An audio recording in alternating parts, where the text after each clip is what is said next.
podcast is part of the Sports Social Podcast Network.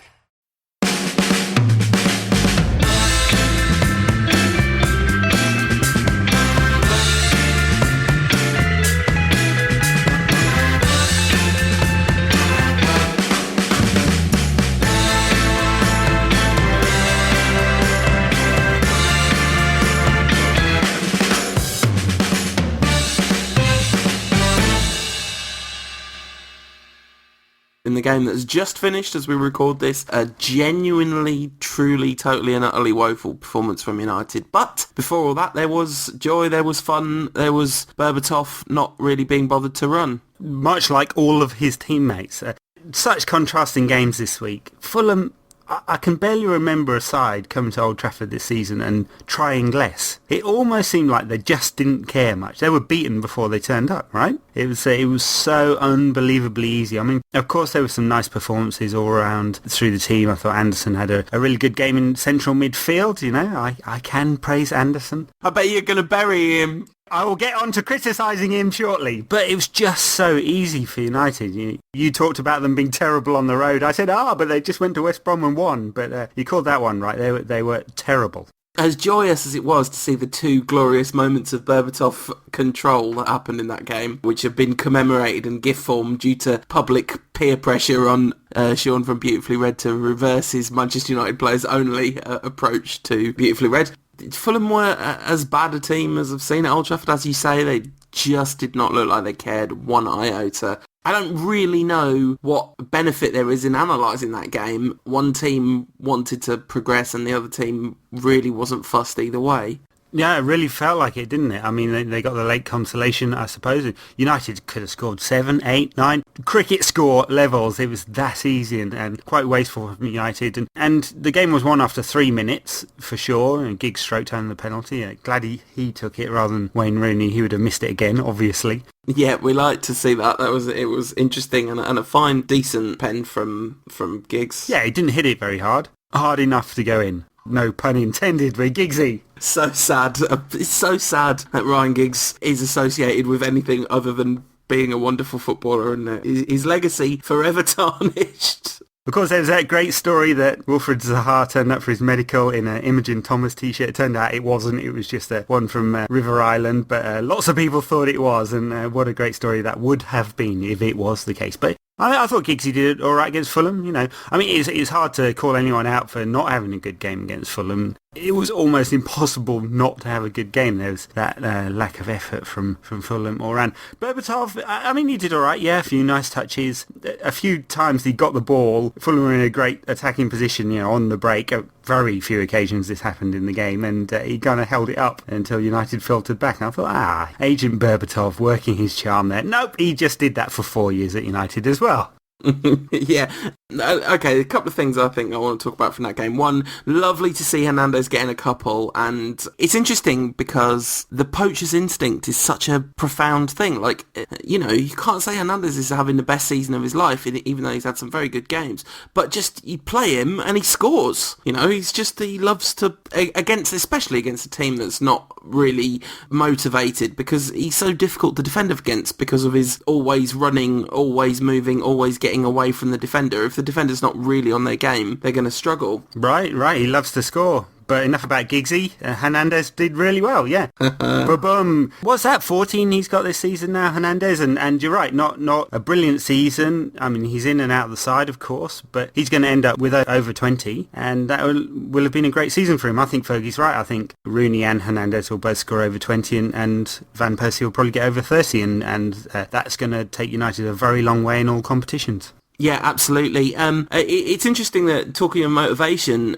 you know, that a lot's been talked about the FA Cup, and there is a groundswell amongst United fans of wanting to win the FA Cup, and it has been sort of bubbling under for a couple of seasons, but it really feels like this season it's come to a sort of peak, and it was a very good side that he put out. He gave Nani a game, and it's fair to say he had a very mixed game. A truly magical assist, and for Chichi's, I think Chichi's first goal, and I'm giving Nani credit that he meant that sort of on the ground back heel flick. I think that's exactly what he was trying to do, was nudge it back into Chichi's path, and he does have those kind of genius moments. But I was just watching that game thinking, if and when he does go, I know he's a fabulous player on his day and has been very effective for United at times, but I genuinely won't miss him. And I don't quite know what that is, because he's the sort of player that I should like, really, because he's all flicks and tricks and rock and roll. But there's just something about his decision-making that, for all the stats, for all the fantastic assists and goals and the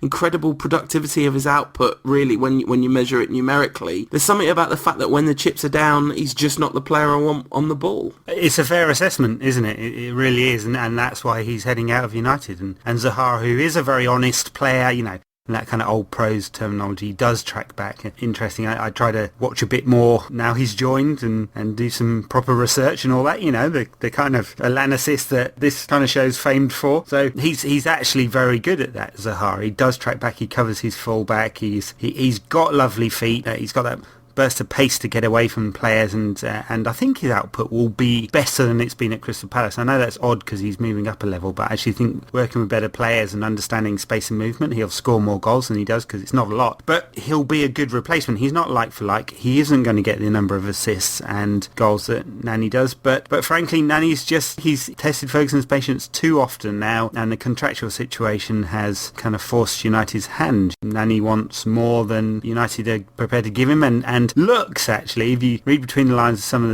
the decent gossip, it seems like he's ready to back down and the club now aren't. That's a bit of a change of tune. So anyway, he'll be gone. We'll get whatever we can out of him until the end of the season, and then it will be Zaha's turn to try and become a United legend. Obviously, that's happened since we last spoke, but I think we basically said it was going to happen, and as everyone thought, he's going to stay at Crystal Palace for the rest of the season. And some United fans took quite a lot of umbrage to that.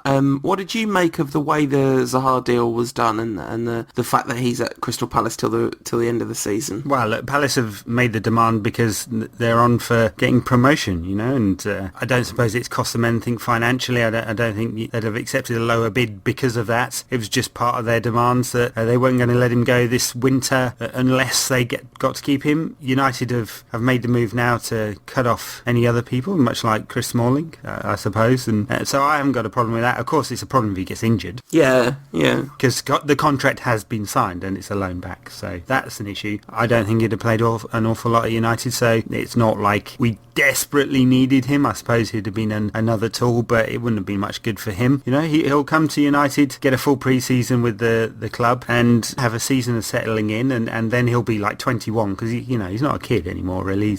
He's maturing a bit for a player who's only just coming into the Premier League, and I think that's the best thing all round. I mean, that was kind of how I felt about it, really. It makes sense It makes sense for him. It makes sense for him, especially if Palace do get promoted and he's a central part of that. That'd be great for his confidence. Obviously, in a way, obviously it's a shame for Palace that they're going to lose the player in the summer, but it's kind of inevitable for a club of their current stature. So, in a way, it's great for them to get the confidence boost for him of signing for Man United, of knowing what's at stake, and you'd expect that's going to make him try even harder rather than less hard, sort of thing. Most observers have said that Zaha's form has really tailed off since the speculation about, as he put it on Twitter, speculation about his transfer, and maybe that will mean he can settle down now and have a good second half of the season. One thing that did the rounds, of course, his picture from Old Trafford, very iconic picture, wasn't it? Yeah, it was good. Nice touch. Nice. Good choice of Instagram filter there. Touch of silhouette against the Old Trafford lights. Yeah, very nice. Good.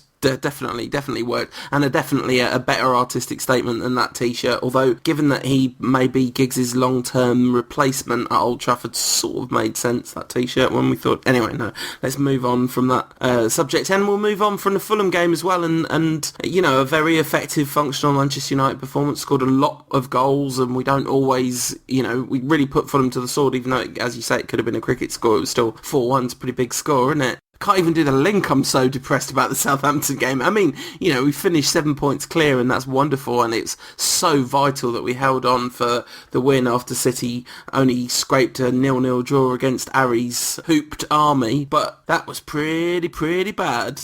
The good stuff, United played some nice attacking football in the first half, I thought. Yeah. Some of the interplay between Kagawa and Rooney and Welbeck at times and Van Persie was excellent, and some real rotation in those front four players. It was quite noticeable that although Kagawa tucked in, Van Persie tried to give some width by dropping out to the right-hand side a lot of the time, and Welbeck came central, and actually a lot of the play went right as a result, I suppose. But it flowed, it was nice, there was some good attacking movement, all completely fell apart in the second half, and Southampton just completely bossed the game. I mean, you said before we started recording that if an alien had come down from space, they wouldn't have known who was the championship leader and who was the relegation fodder, really, really true, and that's how bad it was. And Ferguson was clearly irate, made quite a lot of changes in order to try and shake things up, and none of it really worked, but United held on just about. Yeah, I mean, classic good enough stuff from Fergie, but equally classic tenterhooks, will this gamble pay off stuff as well,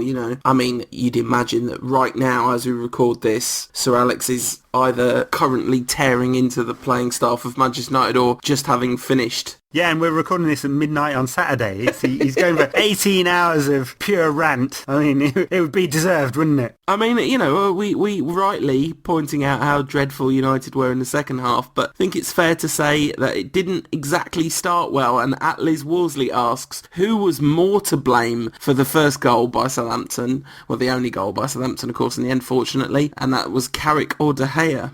Anderson. There are three mistakes in that. Anderson gave the ball away, Carrick didn't do a very good back pass at all, and De Gea was very tentative coming off his line. I mean, to be honest, if I was adding them up, I think De Gea is probably the least of the errors, really, because he expected Carrick, someone who passes the ball as well as Carrick, to make such an awful hash of the back pass, but he was very tentative. Of course, if it was Peter Schmeichel who just cleared it and the man and killed someone in order to get rid of the ball, the risk, of course, would have been give away a penalty, and De Gea's erred on the side of caution, and he's been made to look very, very silly as a result. I think more to blame maybe Carrick. I think the United fan huge defensive response of like, oh, De Gea is going to get the blame for this, but what could he have been expected to do? I think that probably veers a bit too far in the defending De Gea at all costs direction, because I think you could expect him to do better under those circumstances. No goalkeeper should ever be put into those circumstances by his senior midfielder. The kind of the calm, metronomic beating heart of the side should not be putting the keeper who's had a week of endless speculation and slagging off in the press, a week and a half now.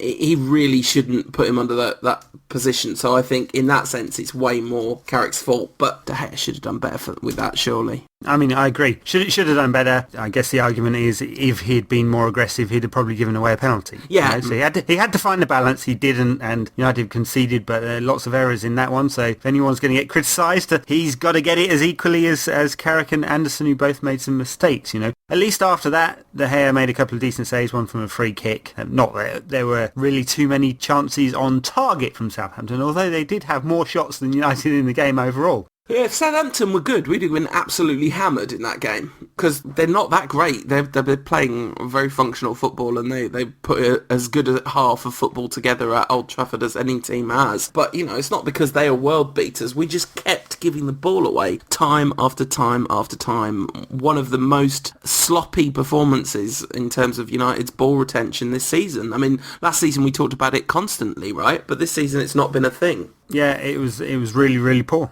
Very, very lax, very sloppy. Didn't make any difference when Ferguson changed it around. I mean, Kagawa came off, Anderson came off. Both of them had very poor second halves indeed, I thought. Jones went into midfield. I was surprised that Welbeck stayed on, I suppose. I mean, if Ferguson could have made 5 substitutions, he surely would have. Welbeck had a stinker too. I guess it's just one of those things, you'd say. But it is worrying that there are quite a lot of recent games that United really have gone off the ball in the second half. I hope it's just a thing that happened and it's coincidence and it's a few in a row, but there's no real pattern to it. I mean, there shouldn't be, right? It's not like United are not fit or haven't got a big enough squad where they're not all pretty fresh. So, it's hard to pinpoint any particular reason why it seems that second half performances have been markedly poorer recently. Yeah, although, again, the Fulham game, something of an exception to that rule. And I think you can make a kind of specific case for the Spurs game, given that Spurs are a really good side. They were at home, they were behind, they were coming back into it. It was pouring as snow. There's a whole bunch of mitigating factors. But you pointed out before that it was starting to be a problem, and it's definitely a pattern which is continuing. And I wonder if it's partly something to do with pressure. But it was interesting to me how poor we were in that second half. And I don't think I'm particularly worried about where United are at the moment, even though we've just seen them be pretty dreadful. Because, if Van Persie had a quiet game, we could have... Also, he had a goal disallowed, which, by the way, I'm pretty sure was a goal, right? It didn't look offside to me. I have to say I thought he was offside, but again, I don't think I saw a replay where it's dead in line, but he looked offside with the camera angle that was a bit deeper. But, who knows? Who knows? I mean, moments before that, Artur Boruc, the former Celtic keeper, pulled off an absolutely fantastic one-handed save at point-blank range from Van Persie. Absolutely. So, it's not like we didn't have some chances, and I think you chalk that one up to bad day at the office, right? Because I don't think it's the pattern of, even though we've not been brilliant in second halves, I don't think it's the pattern of play that we've been absolutely overrun and destroyed. And I think, Carrick, Anderson, central midfield is not the one that anyone's really crying out for, is it? No, though Anderson's had some decent games for his. I mean, he was good against Fulham. He had a couple of good games in December before he got injured again. I thought he was all right in the first half. Really went off the ball in the second. It's mix and match from Anderson, isn't it? It always is. I don't think I can give you all right in the first half, really, for Anderson in that game. A truly, truly, truly woeful pass completion percentage for both halves, and marginally better in the first half than it was in the second half, it has to be said, but it still gave the ball away a lot. But then in the second half, he just completely gave up on giving the ball to a player in a red shirt altogether, didn't he? He seemed to find it somehow passé and old-fashioned. I think Ferguson's just playing games, isn't he? He's done the tombola tactics. He's done the donut formation. Now he's doing we'll only play good for one half and we're still going to win the league. Absolutely. And, the fact that City drew and United had the opportunity to go 7 points clear again, and, City drew away to QPR. They didn't draw to a good side. They drew to the worst side in the league. Apart from, technically speaking, even though they're not bottom of the league, Aston Villa are clearly the worst side in the Football League at the moment. I was going to say, you got to qualify that. QPR have actually beaten Chelsea, got a draw with Spurs and now got a draw with City as well. So, Villa, you wouldn't fancy them against a Blue Square Bet side right now, would you? And that's the Blue Square Bet staff side. Interesting to note that Aston Villa were legitimately second favourites for their game against Millwall. They were actually officially second favourites, so that's not too impressive. They're in a terrible state, and I don't think we are in a terrible state by any stretch of the imagination. And 7 points clear, we've got players, a squad full of players who are kind of fit and to one extent or another raring to go, and apart from Anderson having a pretty subpar game, I don't think it was down to really individual terrible performances. It was just a lack. I mean, Rooney gave the ball away a lot, Carrick gave the ball away a lot. That's not going to happen every week, is it? No, it's not. Coming back to Villa just for a second, sorry to digress, but wonderful piece on the score. Lambert said this week he'll never give up, and there's no way he's quitting. And a great piece on the score is basically a treatise on why it's good to quit and give up sometimes. In fact, sometimes it's best just not to make an effort at all. Yeah, I did not like that piece. I found that piece to be antithetical. Quite. Yeah, talking of antithetical, how about a few questions from Rankcast listeners? What do you say, Ed? Let's go for it. Do you think we signed Zaha just so he can appear in adverts for Wahaha? Unlikely, but, it's a side bonus, isn't it? It is. That question comes in from JH1993_MUFC. At the Sentinel asks, what is Phil Jones's best position? Very funny indeed, sir. Missionary. Outrageous. Okay, at Joe Taylor 84 asks, as last week's show was finished off with R. Kelly's classic hit song, which of the Looney Tunes was your favourite? My favourite Looney Tune is Bugs Bunny, if I have to pick a character, and not just because of the pyjama incident. Oh, I can't believe we talked about the Fulham game, and we didn't talk about Bunny Ears. Bunnygate. God, it got the Scousers angry, didn't it? Bunnygate. Unbelievable. There is one picture, one freeze frame, which makes Patrice Evra look like a gloating evil weirdo when he's doing that, bunny ears. And that's really what the Scousers, they took that and ran with it, didn't they? If you look at it in motion, he looks like a jovial old friend making fun of his slightly odd, languid ex-teammate. For those of you who are not aware of what happened with Bunny Ears, la la la la, Bunny Ears, la la la la, it was, as the players were going off the pitch, Patrice Evra did the old classic bunny ears behind the head to Dimitar Berbatov, and for some reason, Liverpool fans appeared to believe that this was genuinely unacceptable. People were calling for him to be banned. Yeah, I mean, they were holding minutes silence on Merseyside and the whole lot. It was quite incredible. Yeah, great stuff. 2 weeks in a row with Bugs Bunny stuff. Yeah, absolutely. Related-ish. And talking of that, Ed, who's your favourite of the Looney Tunes gang?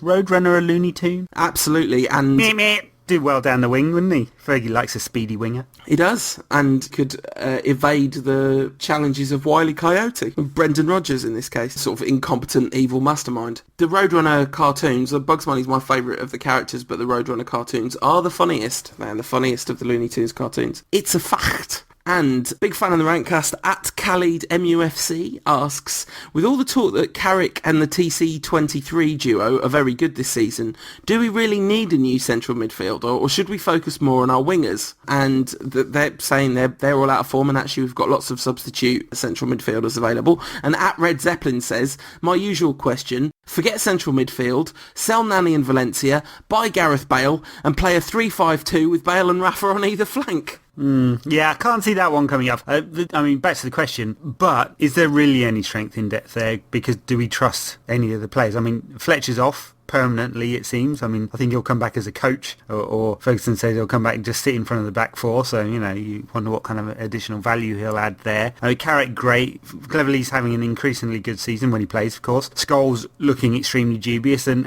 Anderson is about 40% okay, 5% brilliant, and 55% pretty awful. So I think we do need another one, just for the balance of the squad. Winger situation is interesting because I think I said a couple of weeks ago, I think they'll bring in another one if Nani goes. I don't think Zaha is the replacement. I think it's looked like we're a bit short at times. I mean, Welbeck's played out there, but he just doesn't play like a winger. It's not doing him any good. So it wouldn't be surprised to me at all if United brought in another wide player this summer. Relentless media linkage with Victor Wanyama, and at Dribsy23 asks what our thoughts on Wanyama is and whether we rate him or not. And I have to say, and my answer when we were asked the question about Zaha, if I don't watch much Championship football, Scottish football, I'm afraid you've got to times that times a million. I can't remember the last time I watched a Scottish football match. I don't watch Fitba. So have you seen much of Wanyama at all? No. So, yeah, sorry. Don't want to get all Alan Shearer on you, but don't watch a lot of Scottish football unless there's absolutely nothing else on and I'm flicking around and there happens to be some on. And of course, they only ever show two clubs, Rangers and Celtic, and Rangers are playing Scottish Third Division. They still show them on the TV a lot. Yeah, so I'm afraid I don't know about Wanyama, but if we sign a highly rated central midfielder, I'm going to get pretty excited, regardless of how much I know about him, I'm afraid. I'm that sort of person. Talking of midfielders, Paul Scholes this week defrosting his 4x4 freebie from Chevrolet, and some japester ran off with it. Yeah, the jokes flew around, of course, in the aftermath, and I'm really sorry, but I can't find out who it was that said this, but my favourite joke on the subject was, yes, it's really important to point out that Scholes has left his Chevrolet defrosting with the keys in it at the bottom of the drive all throughout this cold snap, just waiting for somebody to come and take it away so it didn't have to offend the sponsors. I'm sure some scalliers got it. And good on them. Yeah, pretty ugly car. Wouldn't say that if Chevrolet sponsored us, of course, No, of course not. Plenty of jokes. One being he tried to tackle the car thieves but was unfortunately late. Yeah, that'd be about right. Yeah, and a brilliant cartoon from Atleys Worsley, totally standard, of course, when any Manchester United related thing happens. So talking of sponsors, United re-signed Singer this week on an extended official beer of Manchester United contract. Woohoo! A signing in the window! Yes! That's the fifth sponsor signing or re-signing this month, so Glazer's going crazy on the sponsorship front, all of which seems to have boosted the share price, gone beyond $17 this week. That magic, emotional $3 billion total value has been breached, Paul. How do you feel about it? All right, so I'm just going to do something now. I'm just going to slide the chair back away from the microphone and say, go!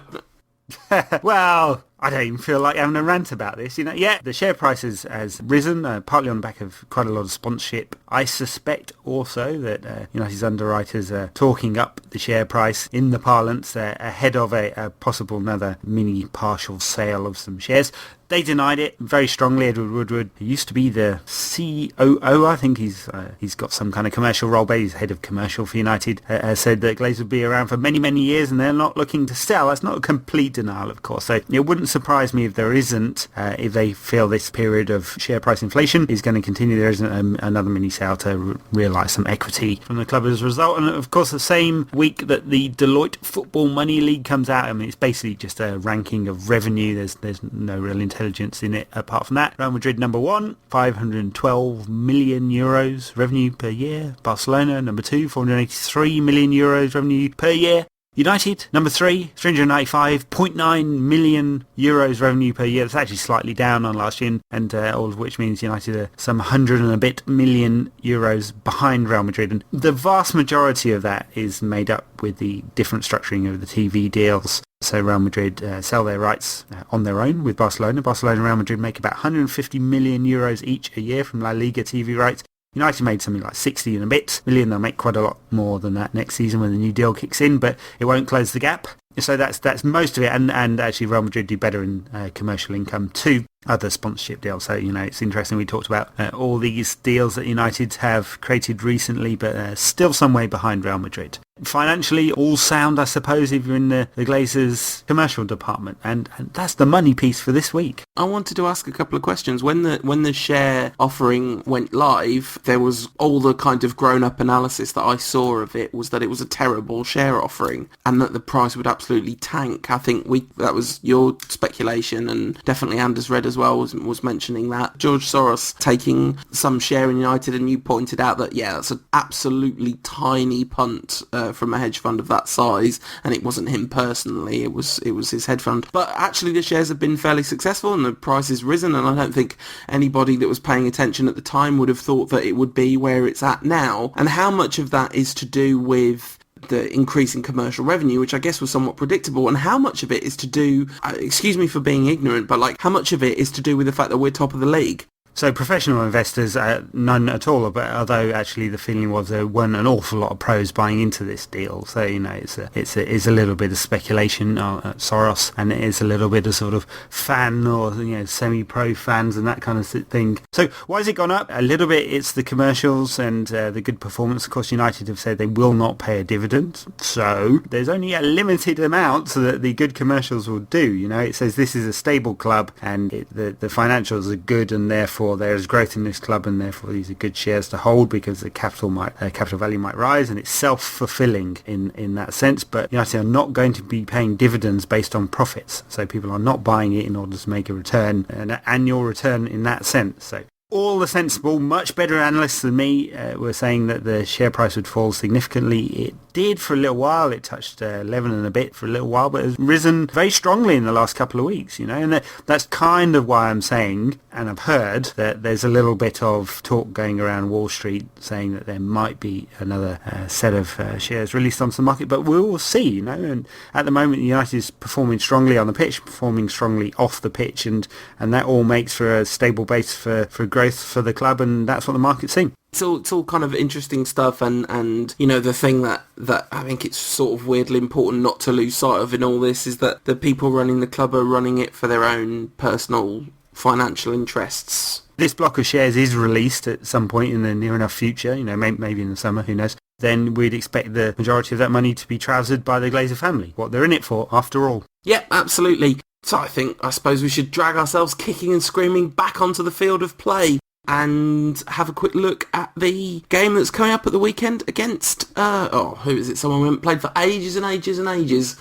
Oh yeah, Fulham. Dimitar Berbatov again. Oh, there'll be a tear in the eye.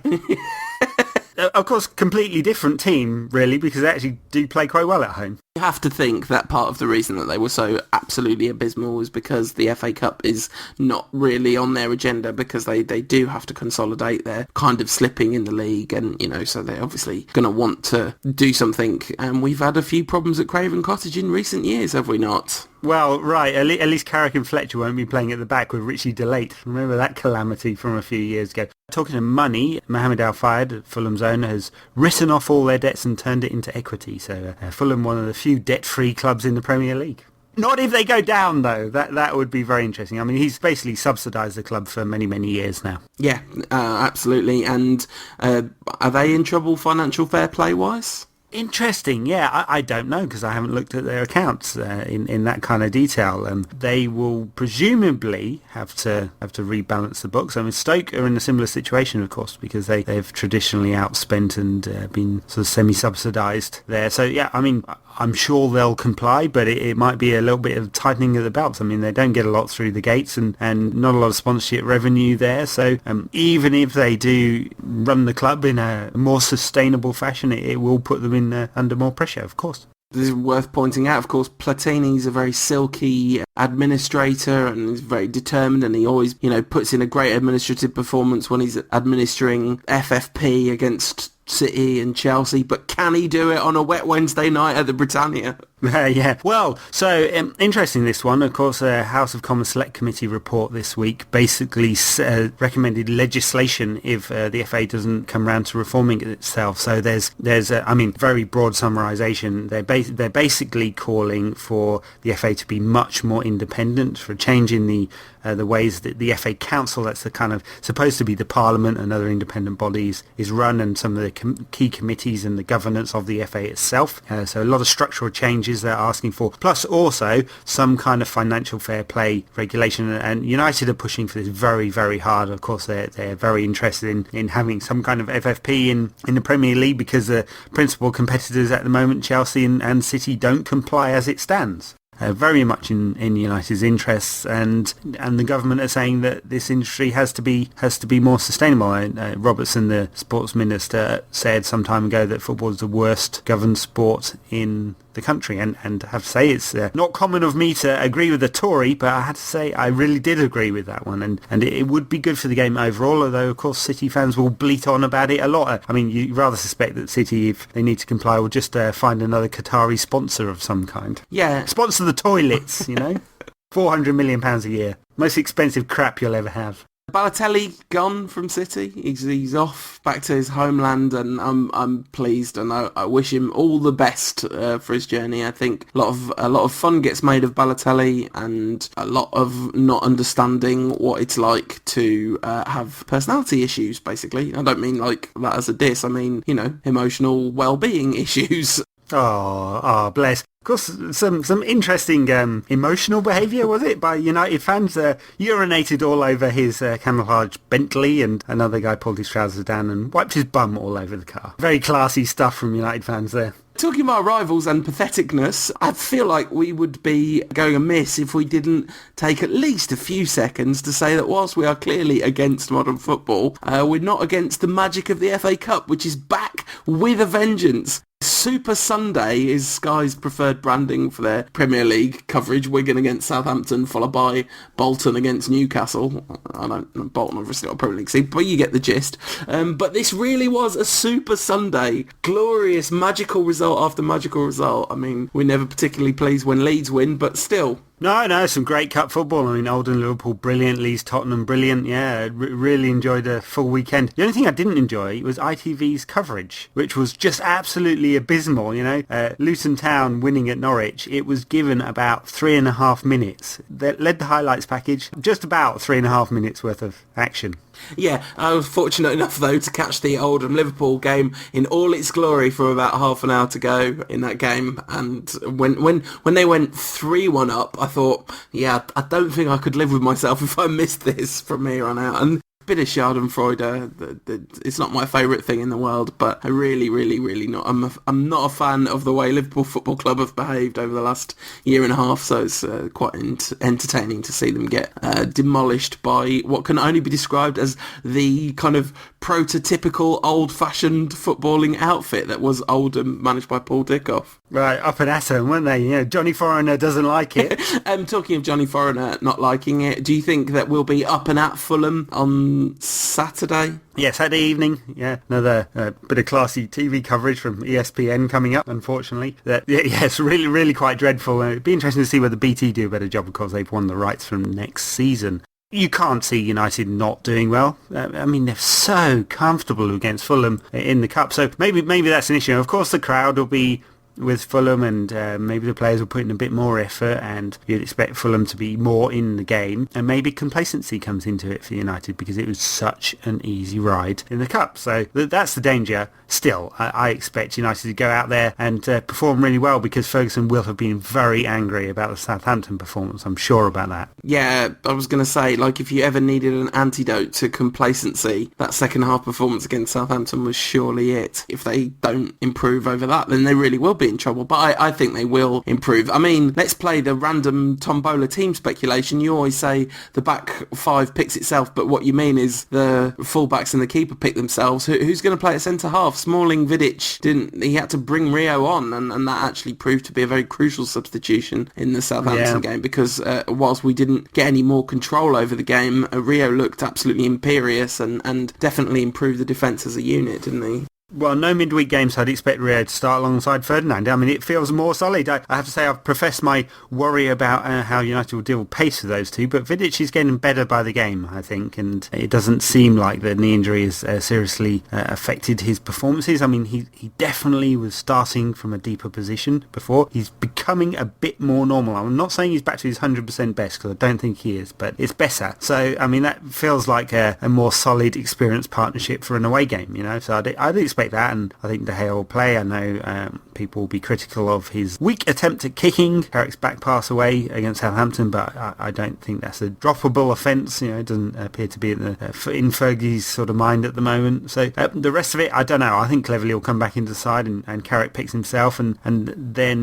Rooney and Van Persie, and then it's just a couple of wide players. You know, what kind of balance does he want there? Does he go a bit more central by playing Kagawa and go for more of a diamond, or does he stick Valencia and Nani into the side and go at Fulham with some width? Yeah, and it's the same conversation we're having every week, essentially, isn't it? That is it Kagawa or is it Nani and Valencia? And you know, Fergie mixes it up, so he plays Kagawa instead of a wide player. You know what I mean? It doesn't change the formation necessarily, but it obviously does change the way we play. For some reason, I feel like Nani and Kagawa, which was the FA Cup combination, wasn't it? That seems fairly likely to happen again to me, but it's not scientific. And as you say, Rooney and Van Persie looks logical. One thing for sure, Fergie will be on the bench, although he's been charged by the FA for his comments about Simon Beck, the assistant referee, who didn't give United a penalty against Spurs. It was a clear decision, said Fergie. And he was 10, maybe 12 yards away from the incident. He doesn't give it, and yet he gave everything else. And he goes on to say, I'm disappointed with him. We've not had a good record with him. It was on the border when he said it of almost suggested like he could be saying there was a bit of bias going on there, or he could just be pointing to history. And of course Ferguson has come out and said that the FA is responding to the media, but he'll likely get a couple of match ban, touchline ban for this one, because of course he's sort of on probation for having a pretty poor record for these things, and he's got until Friday to respond. I'm sure he'll ask for a personal hearing, so it won't be another 10 days or 2 weeks before this is cleared up, but he might miss a couple of Premier League games by sitting in the stands. As I said on Twitter, it's almost like there isn't a nationwide conspiracy designed to benefit Manchester United. It's outrageous. Yeah. I'm a bit worried about the Illuminati's performance recently. Yeah, I think if they're on performance-related pay and they're getting a kickback from the share price, it's not as impressive. Although maybe that's it. Maybe it's just all their efforts are going into that. They're neglecting their on-field duties because they, like the rest of Manchester United, are just confident that Van Persie will score enough goals that the rest of it doesn't really matter, so they can focus their attention elsewhere. It's good theory. You know, there may be others that are better. There may. So I guess we should do some predictions. Man United 3, Fulham 1. Yeah, I think there'll be goals. I'm not predicting a United clean sheet, although, you know, the temptation will be to lock it down a little bit. So, no, I'm going to go 2-1 to United. It's not going to be as comfortable as the Cup game, but it should be comfortable enough, and we'll conspire to concede a goal in the second half, and we'll have a nervy last 30 minutes. Absolutely, because it's what we do.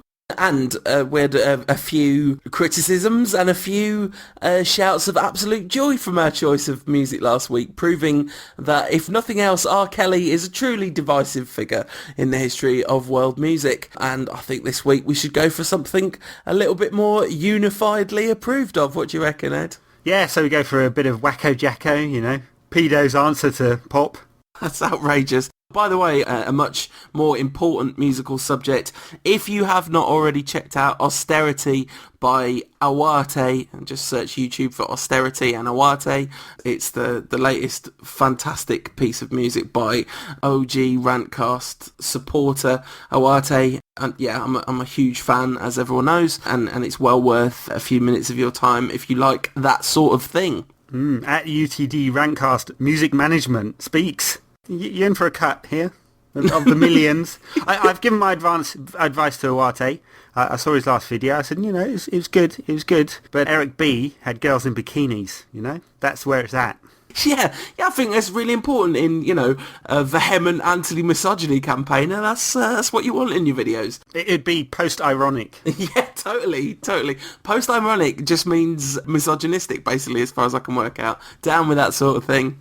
If you want to get hold of us in between now and the next time we do one of these, you can get Ed at United Rant on Twitter. You can get me at UTD Rantcast. If you're prepared to face the wrath of the internet, you can post on unitedrant.co.uk and hit us up at the show page there. You can like us on Facebook, facebook.com/UnitedRant. Why would you do a thing like that? They should have a hate button. No, outrageous. I don't think anyone would do that, would they? Well, some people definitely would. And if you do really like the show, it would be fantastic if you could share your opinions on that subject with other people via the medium or a review on iTunes, because that's probably the single biggest thing you can do to help out the show, other than tell your friends that you love it and get them to listen to it too. Or pay us loads of money. Or, girls, send us your knickers. Oh no. Every week, he ruins it every week, listeners. What are we supposed to do? Even though he does ruin every week, we'll still be back with another one next week. See you then. See you then. This podcast is part of the Sports Social Podcast Network.